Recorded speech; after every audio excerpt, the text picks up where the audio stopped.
안녕하십니까. 저희는 지난 시간에 예술과 사회의 관계에 대해서 이야기했습니다. 마지막 부분에. 오늘 좀 더 이어나가서 좀 더 구체적인 이야기를 하도록 하겠습니다. 지난 시간에 그 마지막 부분에 그런 얘기를 했어요. 예술 속에는 탄핵과 기대가 서로 연결되어 있다. 그러니까 어떤 예술작품에 탄핵한다는 것은 오늘날 사회적 현실 내에서 뭔가 비판하고 잘못된 것을 부정하고 이런 것들이 탄핵이라고 할 수 있겠죠. 그와 동시에 뭔가 그 새로운 세계에 대한 어떤 지향성, 기대 이런 것이 있다는 거죠. 근데 중요한 것은 그 안에 너무 명시적이어서는 안 된다고 그랬잖아요. 그런 걸 기억해 주시기 바라겠습니다. 오늘 이 시간에는 강의 초반에도 잠깐 한번 그런 이 부분을 말씀드린 적이 있는데, 예술이라고 하는 것이 이 사회와 어떤 연결이 된다고 할 때 사회 중에서도 좀 부정적인 현상, 저는 개인적으로는 이제 한 사회의 부정적인 것을 총망라하는 어떤 핵심적인 개념이 뭘까 이렇게 생각해 볼 수 있다고 봐요. 그러니까 여러분들이 지금 이 세상을 살면서 가장 나쁜 게 뭘까? 어떤 것이 가장 나한테 또는 사람들한테 이 사회 속에 살면서 나쁜 것일까? 또 그것을 조금 한마디로 좀 단순화시켜서 얘기한다면 뭘까? 예를 들면 실현당한 것도 나쁜 것이잖아요. 또 누구를 무시하는 것도 나쁜 것이고, 또 좀 어떤 불평등 또는 억압 이런 것들이 전부 나쁜 건데, 그런 모든 것들을 좀 더 단순화시켜서 한마디로 말한다면 뭘까? 저는 그걸 폭력이라고 생각합니다. 그러니까 어떤 방식으로든 다른 사람을 무시하는 것도 폭력이겠죠. 다른 사람을 억압하는 것도 폭력이겠죠. 다른 사람 걸 착취하는 것도 폭력이겠죠. 어떤 방식이든 간에 인간이 하는, 또 인간과 인간 간의 관계에서 부정적인 어떤 행위를 우리가 폭력이라고 할 수 있을 것 같아요. 그런데 그 폭력 중에서도 가장 인간의 삶을 극단으로까지 밀고 가는 것, 이 폭력이라고 하는 것이 아주 힘들지만, 특히 어떤 폭력이 힘드냐, 예견되지 않은 폭력이거든요. 또는 무방비 상태에서 오는 폭력. 그러니까 예를 들면 여러분이 잘 생각해 봐요. 어떤 사람이 무슨 구조적으로 여러 가지 폭력이 있겠죠. 언어적인 폭력도 있겠고 다 폭력이 있는데, 가장 직접적이고 무방비 상태에서 오는 폭력만큼 잔인한 것은 없는 거거든요. 예를 들면 직접적으로 내가 눈앞에 있는데 나를 물리적으로 나한테 폭력을 가한다. 그런데 그 폭력에 대해서 내가 어떤 방어 기제도 없다고 생각해 보세요. 그러니까 어떤 방어 기제도 없는 무방비 상태에서 직접적으로 내 신체에 인격적으로 다가오는 폭력만큼 무서운 게 없습니다. 그런 바로 그 가장 잔인하고 그래서 가장 무서운 이 폭력 중의 폭력이 뭐냐면 전쟁이라고 할 수 있다는 거죠. 그런데 전쟁이라고 하는 것은 폭력 중에 폭력임에도 불구하고 인류 역사는 끝없는 전쟁의 역사라고 볼 수 있고, 지금도 세계 곳곳에서 크고 작은 전쟁들이 끝없이 이루어지고 있습니다. 또 어떤 경우에 따라서는 전쟁을 통해서 역사가 또는 문화가 발전한다고 말하는 사람까지 있어요. 그래서 이 폭력 중에 폭력, 사람들이 가장 인간들 관계에서 멀리해야 될 이 폭력 중에 폭력인 전쟁을 예술은 어떻게 접근해야 될까? 이런 문제를 제가 좀 단순화시켜서 전쟁 자체를 조금 예술이 미화시키는 경우, 또는 전쟁을 아름답게 만드는 경우, 또는 우리 삶 곳곳에 전쟁 같은 어떤 삶의 현장을 탄핵하는 경우, 이런 것들을 함께 대비적으로 한번 이야기를 해보는 그런 시간을 갖도록 하겠습니다. 이 작품은 한번 보셨을 거예요. 들라크로와의 낭만주의를 대표하는 들라크로와 작품인데, 뭔가 이제 어떤 좀 이야기를 단순화시키면 어떤 왕이 이제 말하자면 활락을 즐기는 왕인데, 전쟁에 지고 나니까 같이 함께 있었던 그런 사람들을 막 잔인하게 죽이는 장면이죠. 이게 뭔가 그 어떤 아름답지 않은, 어찌 보면 참혹한 인간의 어떤 내면의 폭력성을 잘 드러내고 있는 작품이라고 보여져요. 역사적으로 예술은 아주 오래전 예술들을 가보시면, 여러분들이 유적지를 잘 가보세요. 예를 들면 대한민국의 유적지뿐만 아니라 전 세계 유적지 중에 아주 고대, 그러니까 아주 오래된 예술들 속에는 이 전쟁과 관련된 이런 형태의 작품이 많습니다. 제가 예를 들면 동남아시아에 캄보디아를 갔을 때도 이런 느낌을 받았었는데요. 이런 식의 작품들이 굉장히 많아요. 이 작품은 나람신왕의 기념비라고 기원전 2500년 전의 작품으로 추정되고 있습니다. 그런데 잘 보시면 여기 이제 전쟁의 승자가 것이 위에서 가장 위에서 이렇게 위적 질서를 가지고 말하자면 패자들을 응징하고 그러면서도 항복을 받아내는 그걸 기념비적으로 이렇게 그리고 있는 거죠. 실제로 오늘날도 여전히 이런 형태의 전쟁화는 아주 많이 볼 수 있습니다. 아주 많이 볼 수 있는데 세계 곳곳에 전쟁 기념관이 있어요. 또는 그 나라 역사관이 있어요.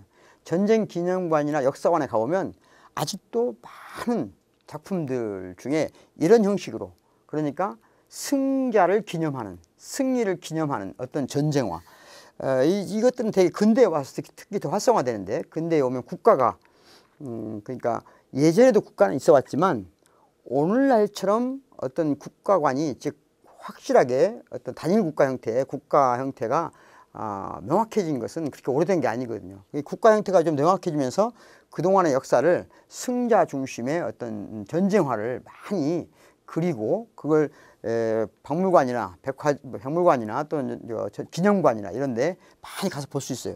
이런 식의 형태는 그 뒤로도 다양하게, 그러니까 아주 오래전부터 인간은 전쟁을 특히 승자의 관점에서 기념하고 또는 축복하고 그런 것들이 쭉 있어 왔다는 거죠. 예. 다음으로 더 가볼까요? 예. 이 조금 이제 1450년경이니까 이제 르네상스를 지나서 근대로 막 들어오기 전 단계인데요. 잘 보시면 이렇게 원근이라는 걸 다시 한번 얘기하게 되는데, 전쟁화도 그전 전쟁화, 고대의 전쟁화는 원근의 시선이 없습니다. 아까 보신 것처럼 원근법으로 전쟁을 그리는 게 아니에요. 그냥 어떤 승자를 중심에 놓고 그걸 재배치하는 것이거든요. 승자를 가장 크고 중심에 놓고 재배치하는 것인데, 이제 원근의 시선으로 논다라는 것은 전쟁을 조금은 더 관조적으로 바라볼 수 있다는 겁니다. 관조적으로 바라보면서, 그러니까 전쟁을 대상화시켜서 바라볼 수 있는 시점이 되는데, 이 시점에서도 여전히 말하자면 인간 중심주의적인, 즉 이 전쟁을 바라보는 시선 자체가 인간이 중심이 돼서 승자가 아니라 인간의 중심 세계에서 전쟁을 다시 재구성하는 이런 모습들이 이제 전쟁화에서 등장한다는 거죠. 예. 잘 보시면 이제 누가 승자 같습니까? 두 분을 잘 보시면 뭔가 전쟁을 마무리하는 단계라고 봐야 되겠죠. 마무리하는 단계라는 것은 이제 진 사람은 뭔가 항복을 하고 이긴 자는 뭔가 어루만져주면서 이런 모습이 있겠죠. 그러니까 누가 봐도 고개를 아래에 누긴 사람이 패자라고 봐야 되겠죠. 예, 승자의 개념. 그런데 잘 보시면 여기 이제 브레다의 항복이라는 벨라스케스 기억나시죠? 시녀들이라는 작품 제가 보여드렸잖아요. 벨라스케스는 모든 화가들이 가장 존경하는 화가로 항상 뽑히는 대표적인 분이고 1634년에서 5년경에 그려진 그림입니다. 그래서 여기 좀 같이 읽어보죠. 스페인과 넬란드의 전쟁 기념에서 패전한 나사우의 유스틴은 승리한 암브로히오 스피놀라에게 브레다 요새의 열쇠를 상징적으로 건네주고 있다. 여기 열쇠 지금 보이시죠? 열쇠를 상징적으로 건네주고 있는데, 전쟁의 황량한 풍경을 뒤로하고 두 장군이 서로에 대한 존중을 표시하며 명예로운 전쟁을 묘사하고 있다. 그러니까 이 뒷편을 보십시오. 이 뒷편을 보시면 뒷부분은 뭔지 모르게 전쟁으로부터 많은 폐허가 된 어떤 현장을 보여주고 있어요. 그러면서도 그 전쟁 영웅의 어떤 기계를 보여주는, 뭔가 우리가 싸웠지만 그래도 뭔가 우리가 그 명예롭게 전쟁을 마무리하는 그런 어떤 영웅적인 모습을 보여주고 있다는 거죠. 이런 게 과연 전쟁을 제대로 보고 있는 것일까요? 전쟁을 이런 방식으로 우리가 기술하는 것이 맞을까? 여기는 많이 보는 얼굴이죠. 뭔가 좀 그 역사에 많이 등장하는 네모인데 나폴레옹이지 않겠습니까? 나폴레옹이 이제 그 앙뚜앙 장크로라는 사람이 나폴레옹에 대해서 1807년도에 그린 유화 그림입니다. 이 그림에 잘 보시면 이제 많은 전쟁을 한 사람들이 전부 전쟁을 일으키는 사람들은 전쟁을 해야 하는 이유를 설명해요. 이유를. 즉 모든 이제까지 역사에서 전쟁을 한 사람치고 이 전쟁이 정의를 실현하기 위한 것이다 라고 말하지 않는 사람은 없어요. 대개는 정의를 구현하고 실현하기 위해 전쟁을 한다. 나름대로 정당화되는 거죠. 예를 들자면 상대가 지금 뭔가 부도덕한 일을 했다. 상대편이 또는 불의에 젖어 있다. 그래서 내가 응징을 해야 되겠다. 또는 정의를 실현해야 되겠다. 이런 식으로 전쟁을 모두 정당화시킨다는 거죠. 그러니까 전쟁은 마치 정의를 실현하기 위해서 내가 고단한 길을 가는 것이다. 우리가 이런 식으로 많이 이제 미화가 되거든요. 정당화를 시키는데 현대사회로 오면 프랑스 혁명을 기점으로 오면 그 중에 그 전의 전쟁들이 주로 응징, 복수 또는 정의의 관점에서 전쟁을 정당화했다면 현대로 오면 어떤 경향이 있냐면 평화를 위해 전쟁을 한다. 이런 얘기를 많이 해요. 그러니까 과연 이 말이 논리적으로 맞는 얘기일까요? 과연 전쟁이란 말하고 평화란 말은 자기 모순이잖아요. 일종의 수행적 모순이거든요. 스스로 전쟁을 하면서 그것이 평화를 위한 것이다. 이런 식의 논변이 많이 있거든요. 또는 폭력을 극복하기 위해서 폭력을 쓴다. 이 말하고 똑같은 말이잖아요. 폭력을 극복하기 위해서 폭력을 쓴다. 폭력에 대한 응징으로 폭력을 한다. 그런데 이건 잘 생각해 보시면 일종의 복수하고 별 차이는 없는 거죠. 복수하고 별 차이가 없는 건데 어쨌든 이런 방식으로 전쟁을 정당화하다 보니까 이 지금 나름대로 이 고난에 찬 이 엄청난 이 고통이 밑에 깔려 있지만 뭔가 여기는 지금 더 나은 세계를 향해서 뭔가 하고 있는 것처럼 뭔가 그 나름대로 이유가 있는 것처럼 그렇게 정당화된다는 거죠. 예.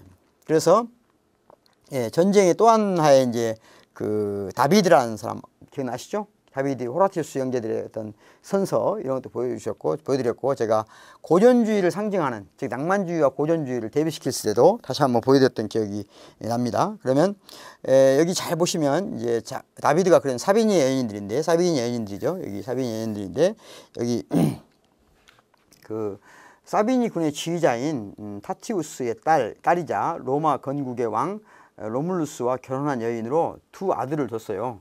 두 아들을 여기 두잖아요. 그러니까 사실은 한쪽에는 이쪽 자기가 시집간 쪽, 자기는 친정 쪽 양쪽 간에 싸우는 거거든요. 친정과 시가댁이 싸우는 거예요. 그러면 이렇게 사비니의 여인들이 이 사람을 말려서 전쟁을 종식시켰다는 거거든요. 전쟁이 이럴 수가 있을까요? 전쟁이 말하자면 이렇게 아름다운 여인이 나타나서 우리 오빠 그만 참아, 남편 그만 참아주세요. 이게 전쟁이 그렇게 될 수 있겠어요? 너무나 지나치게 현실을 뭔가 벗어나 있는 그래서 전쟁 자체가 그렇게 뭔가 고독스럽고 추하고 이런 느낌보다는 뭔가 나름대로 전쟁 속에서 아름다움이 있는 것 같은 어떤 그런 느낌을 준다는 거죠. 물론 이제 인간 내부에 있는 어떤 것에 대한 신뢰도 보여줄 수 있다고 보지만 이제 또 하나의 이제 그림인데요. 혁명투쟁과 학살이라고 하는 건데 우리가 이제 혁명을 하다 보면 혁명을 할 수가 있잖아요. 예를 들면 그 역사 이래로 프랑스 혁명도 있고 우리 같으면 갑오 농민 혁명이라고 할 수 있고 5.18 민중혁명이라고 할 수 있고 혁명이라는 것은 이제 여러 가지 형태로 붙일 수 있는 건데 사회적 약자 즉 부당하게 이런저런 방식으로 어떤 그룹에 의해서 어떤 그 지배를 받았을 때 그걸 극복하기 위해서 혁명을 일으키게 되는 건데 이 그림은 잘 보십시오. 이제 혁명이라고 하는 것이 보다 더 나은 세계, 보다 정의로운 세계에 대한 열망 그리고 대개 혁명 그러면 좀 정당화가 많이 되잖아요. 뭐랄까 여러분들은 이제 그런 시대를 안 살았을 거라고 생각하는데요. 제가 여러분처럼 대학 다닐 때는 저도 뭔가 혁명을 해야 된다고 생각했어요. 그 시대는 조금 그런 시대였던 것 같아요. 그러니까 제가 대학 다닐 때는 예를 들면 전두환, 노태우 뭐 이런 말하자면 광주 5.18 민중항쟁의 가해자라고 할 수 있는 사람들이 권력을 장악하고 있던 시절이에요. 그러니까 이런 독재적이고 또 군사적인 어떤 그런 지배 통치 방식에 대해서 저항을 하고 그래서 그로부터 새로운 세계를 꿈꾸는 어떤 혁명을 해야 되겠다. 그런 생각을 많이 했거든요. 그런데 이제 혁명이라고 하는 것은 그만큼 세상을 완전히 뒤집어 엎는 거 아니에요? 뒤엎는 거, 판을 새로 짜는 것이고 그러다 보니까 이제 그만큼 그 혁명 세력을 억압하고 통제하고 또는 폭력을 행사하는 것들이 비일비재한 것이 또 역사라고 보여져요. 어쨌든 여기 좀 읽어볼까요? 페르디낭 빅토르 위젠 드라큘라, 드라큘라는 좀 말씀 많이 드렸죠. 이 제목은 키오스 섬의 학살입니다. 키오스 섬의 학살인데 그 오스만 투르크의 지배에서 벗어나려는 키오스 섬, 즉 그리스인들에 대한 학살입니다. 잘 보시면 이렇게 여기 이 얼굴 좀 보십시오. 뭔가 그리스인들, 이분은 지금 오스만 투르크족의 어떤 상징이겠죠. 그러니까 그리스의 키오스 섬 사람들이 오랫동안 이 오스만 투르크족 사람들한테 이민족한테 지배당하고 억압당하고 그랬어요. 그러니까 뭔가 분리 독립, 어떤 자유를 향한 혁명을 일으킨 거죠.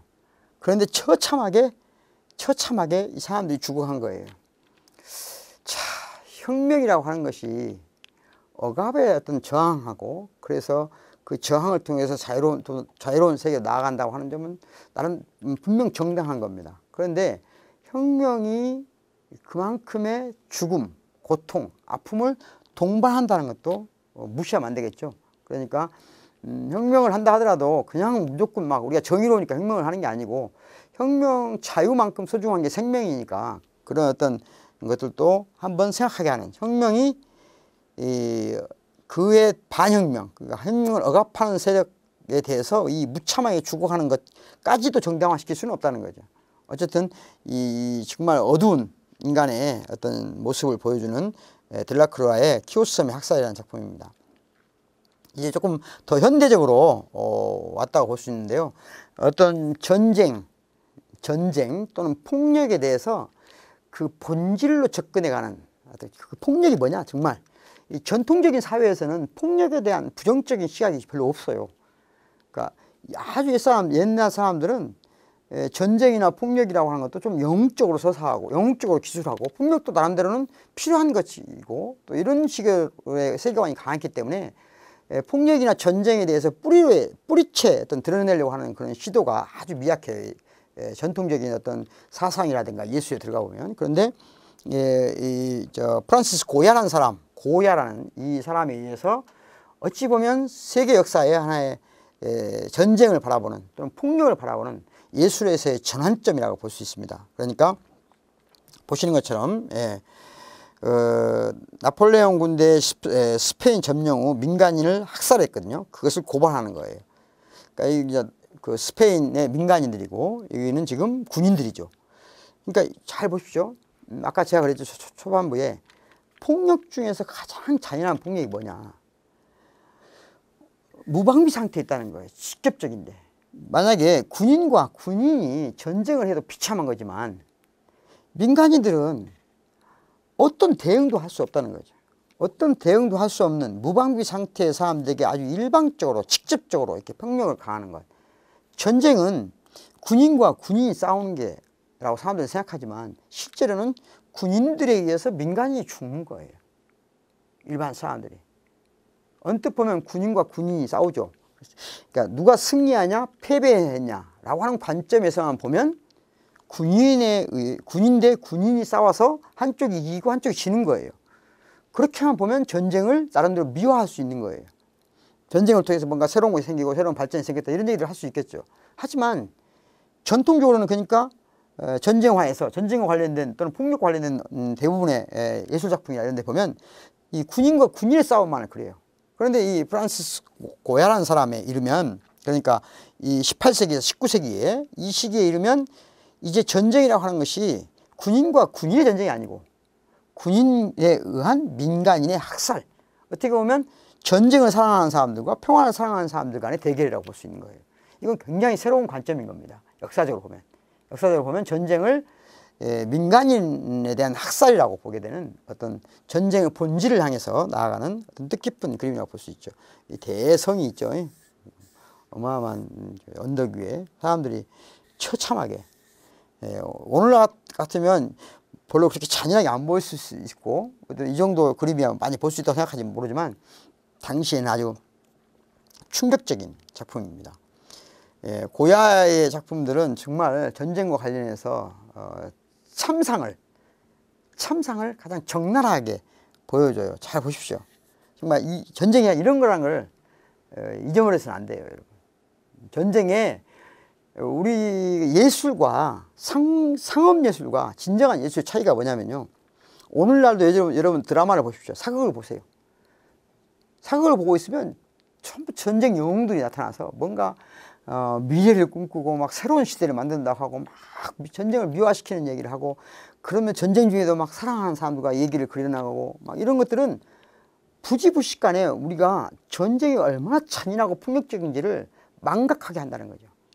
그러니까 그 상품으로서의 어떤 예술의 흉내를 내는 상품과 진정한 예술의 차이는 뭐냐 보십시오. 예술은 그러니까 전쟁의 참상을 미화시키면 안 되는 거예요.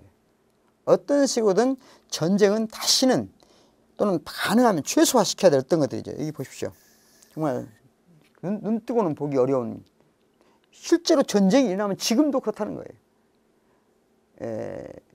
몇 차례 지난 세기 마지막 또는 이루어진 몇 번의 전쟁, 즉 이라크에서 미군 또는 나토군의 전쟁, 보스니아에서 전쟁, 그 나중에 다 밝혀진 거지만 참으로 잔인하게 우리가 생각하는 미군이 평화를 상징하고 또 세계 경찰 국가로서 어떤 그 불의가 있는 곳에 자기들이 들어가서 뭔가 정리를 하고 평화를 구현하고 인권을 있는 나라를 만들겠다고 들어가서 실제로 그 이름으로 얼마나 많은 사람들이 처참하게 인권을 유린당하고 폭력을 당했는가. 지금도 이런 장면들이 전쟁이 일어나면 반드시 일어난다는 것을 잊어서는 안 됩니다. 예, 보십시오. 전쟁이라는 것은 정말 도끼로 오늘날 이렇게 칼을 쓰고 뭐 이렇게 없지만 이런 말이 있어요. 전쟁은 마지막 부분에는 소총수가 들어가서 마지막 깃발을 꽂는다, 이런 말이 있어요. 그러니까 지금은 별들의 전쟁처럼 밤하늘에 막 별을 쏘듯이 막 전쟁이 이루어지잖아요. 그러니까 마치 아름다운 영화 한 편을 보는 것처럼 전쟁이 챙중해야 되는데, 실제로 마지막 보병이 들어가서 할 때는 이런 모습으로 전쟁이 이루어지는 거예요. 이런 것들은 텔레비전에 안 나오죠. 요즘에 전쟁이 나면 이런 모습은 전혀 안 나오고 어떤 모습만 나와요? 밤하늘에 막 별들이 막 그 축복을 쏘는 것처럼 왔다 갔다 하잖아요. 그러니까 현대인들은 마치 전쟁을 마치 게임처럼 생각하는 경향이 있는 거죠. 이 처참한 것을 잊어버리는 거죠. 참으로 이건 정말 인간일 수 없는 이 현상이 되면 인간이 끝난 거예요. 전쟁이란 그야말로 인간의 종말을 하려는 거예요. 뭐 신학적인 의미에서가 그런 게 아니고요. 인간이 인간이기를 그만두는 어떤 현상이거든요. 사람은 평상시에 이렇게 잔인해질 수가 없어요. 근데 우리는 제가 아주 강의 초반부에 그렇게 말해드렸지만 우리는 사회적 존재이고 정치적 존재이면서 동시에 우리는 동물적이에요. 동물적이에요. 나중에 프란시스 고야라는 사람이 이런 말을 했어요. 이성이 잠들면 악마가 춤을 춘다고 그랬어요. 그러니까 우리가 비록 이성이 반드시 옳은 것만은 아니지만 이성적인 어떤 것이 전부 잠들게 되면 전쟁은 어느 순간 어떤 이성적이고 합리적인 방식으로 서로 조율이 안 돼요. 그러니까 참으로 상상조차 할 수 없는, 그래서 인간이기를 포기하는 어떤 그런 현상들이 나온다는 거죠. 전쟁과 관련해서 그 대표적인 사람 프란시스 고야라는 사람에 의해서 전쟁이 새로운 지평으로 들어섰다면 또 한 분이 있는데 오토딕스라는 분이 있어요. 오토딕스라는 분도 아주 전쟁과 관련해서는 가장 또 인간의 폭력과 관련해서는 가장 예술사에 큰 영향을 미친 분입니다. 다음 시간에 이어서 좀 더 살펴보도록 하겠습니다. 수고했습니다.